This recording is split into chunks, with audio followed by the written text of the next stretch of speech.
On Friday evening, Iran launched a retaliatory strike against Israel, firing at least 100 missiles according to conservative estimates. And footage from the scene shows that, unfortunately, the Iron Dome was overloaded.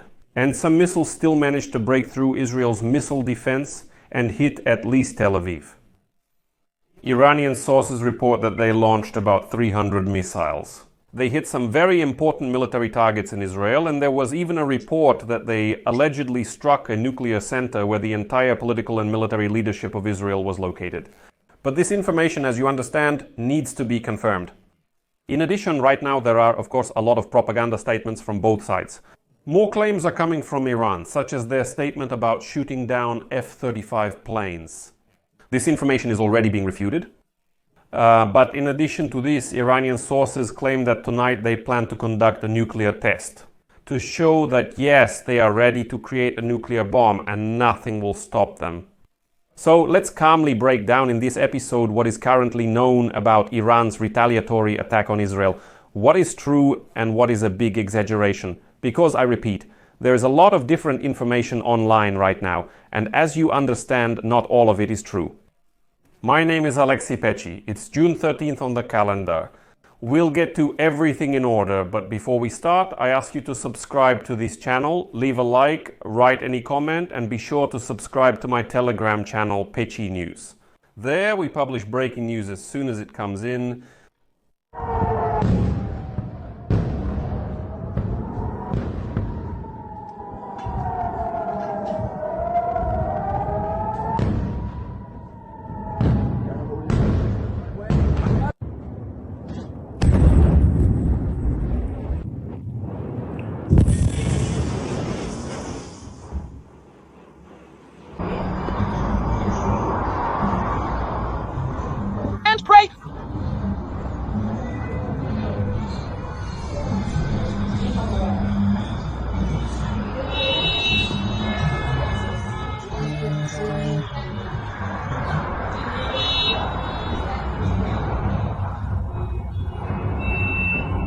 So, on Friday evening, around 7 o'clock local time, the Israeli military warned that all of Israel was under attack after Tehran launched retaliatory strikes on Friday in response to Israel's attacks on Iranian military and nuclear facilities.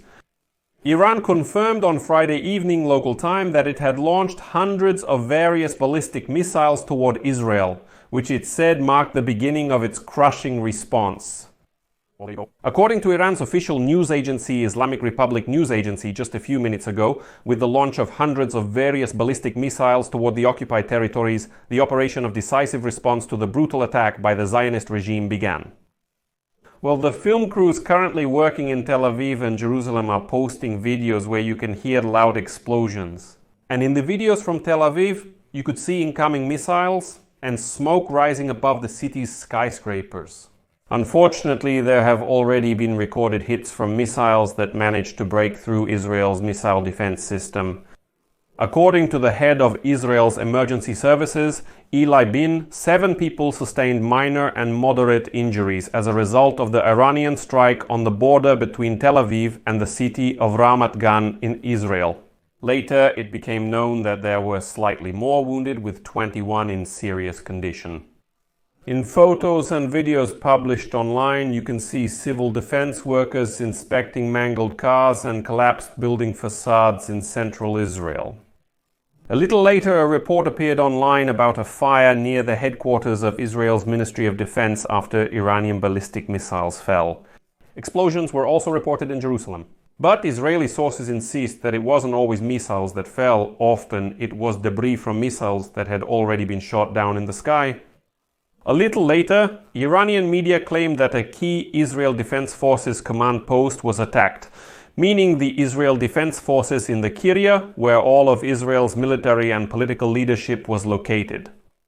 The only thing known about this is a statement from the Israel Defense Forces spokesperson Efi Diffrin, who said that the press conference of the Israeli military was interrupted on Friday evening local time due to a planned Iranian attack on central Israel. In particular, she was answering journalists' questions when an announcement was made over the loudspeaker, and then the broadcast was interrupted. And in a televised address on Friday evening local time, Iran's supreme leader Ayatollah Ali Khamenei stated that his country's army would deliver a powerful response to Israel's previous strikes on Iran. And as he stated, quote, "will destroy the disgusting Zionist regime," and said that retaliation against Israel has already begun. This is the only thing known about the alleged attack on what in Iran is called the nuclear center in Israel, where the entire military and political leadership of the country was located. In addition, later footage appeared online from Tel Aviv, where Israeli missile defense systems are placed practically among residential buildings, and an Iranian air defense missile strikes the area where the rockets were launched. Eventually, it becomes overloaded and unable to intercept all targets promptly. Well, later on, a video appeared online that made it clear where all these shots were coming from. If you can even say that in this situation, footage of debris and missiles falling on Tel Aviv. Moreover, these are pretty epic shots, if you can call them that. And it turned out that camera crews from various media outlets took up a viewing platform right in the center of the city and are filming live what's happening in Tel Aviv. You can have different opinions about this, but it looks a bit wild because the city is under attack and unfortunately there are wounded. But all of this is being filmed live and broadcast to the whole world, showing how Iran's attack on Israel is unfolding.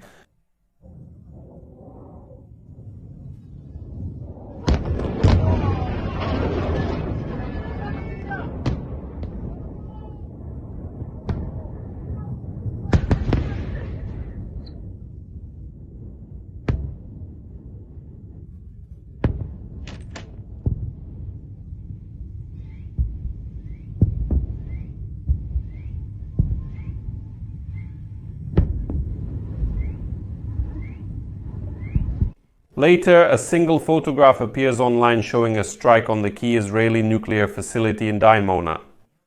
The photo in particular shows the government complex in Kiryat, where the Protected Israel Defense Forces Command Center is located and where all of Israel's political and military leadership could have been in the bunker. Significantly, a real celebration began in Tehran. Iranians took to the streets to celebrate Iran's retaliatory attack on Israel.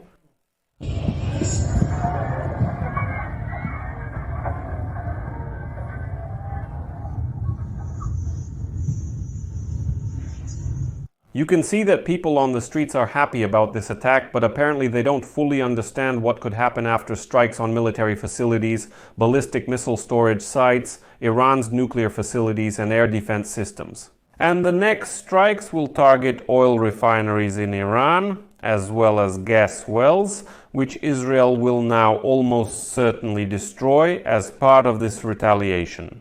This is basically an invitation for a retaliatory attack, so let's see how the Iranians will respond after some time. Later, there was a report that Iran had supposedly launched a third missile salvo, but it turned out that there was actually no third salvo. And that was propaganda. Well, when more footage of the strike in downtown Tel Aviv appeared online from a closer angle, a number of media outlets began reporting that Iran had used hypersonic missiles during the attack. But meanwhile, commentators on Israeli television are saying that today was generally a bit easier than previous times. In April and October, when Iran also attacked Israel, waves of drones were used to overload the air defense systems. However, this time the Iranians did not succeed, which may be due to Israel's preemptive strike on military bases in Iran. Let me remind you that the Iranians launched about 100 Shaheds today during the day, but as we can see, it did not have much effect.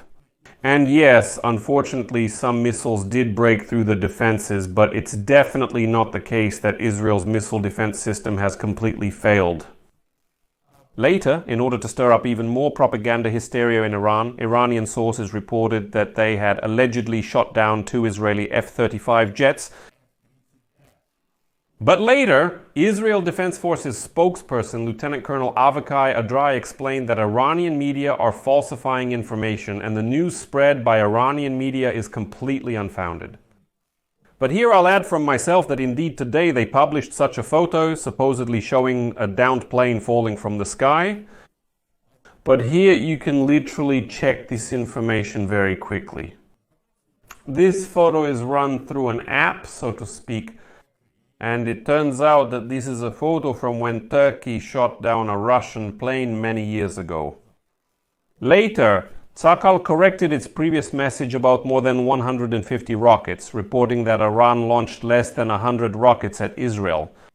According to the spokesperson of the Israel Defense Forces, Afai Dafrin, most of the rockets were intercepted by air defense systems or fell short before reaching Israeli territory. The Israel Defense Forces spokesperson noted that there were a small number of hits on buildings, some of which were caused by falling debris from intercepted rockets. Well, and the highlights. Today's attacks are a message which, according to sources, says that tonight Iran is preparing to conduct a nuclear test. In this way, they want to show the whole world that they are definitely aiming to produce nuclear weapons and that no Israeli attacks on Iranian territory will stop them. But in principle, the scale of the attack that we have just witnessed indicates that Iran has obvious problems. If indeed fewer than 100 missiles were launched at Israel, this suggests that the previous Israeli attack on Iran was quite effective. And indeed, they managed to destroy many launchers and the missiles themselves. That's why the Iranians gathered everything they had in order to launch it at Israel.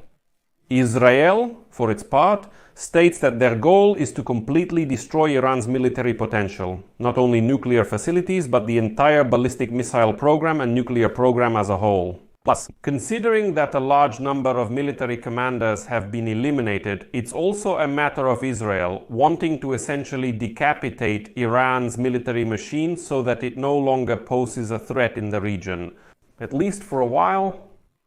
And finally, I'll add a statement from the Russian dictator Putin.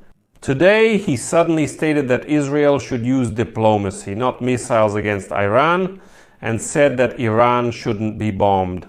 Why are you doing this? It's better to sit down at the negotiating table, and Putin says that he can be a negotiator. Meanwhile, Russia launched Shaheds at Ukraine from 4 different directions at once. Well, apparently that's how Putin demonstrates his twisted understanding of the word diplomacy. At the same time, Israeli Prime Minister Benjamin Netanyahu addressed the Iranian people and said that they need to stand up so that their voices can be heard. He said Israel is fighting against the Iranian regime, not the people, and stated, "The main thing is yet to come. The regime doesn't know what hit it and more is coming. It has never been this weak." Meanwhile, Iranian officials claim that Iran has already intercepted and shot down several Israeli planes and has neutralized a significant number of Israeli shells and drones. And they stated that operations by the Iranian armed forces against the positions of the Zionist regime will continue. And this regime faces a dark night, hinting that more attacks are to come. I'll leave it at that for now. Share your opinions and conclusions in the comments below this episode, subscribe to the channel, hit the bell, and don't forget to like. If you want to support the work of this channel, you can do so financially by donating through the links and details in the description of this video or by using the quick response code on your screen. That's all for now. Take care. Goodbye, everyone.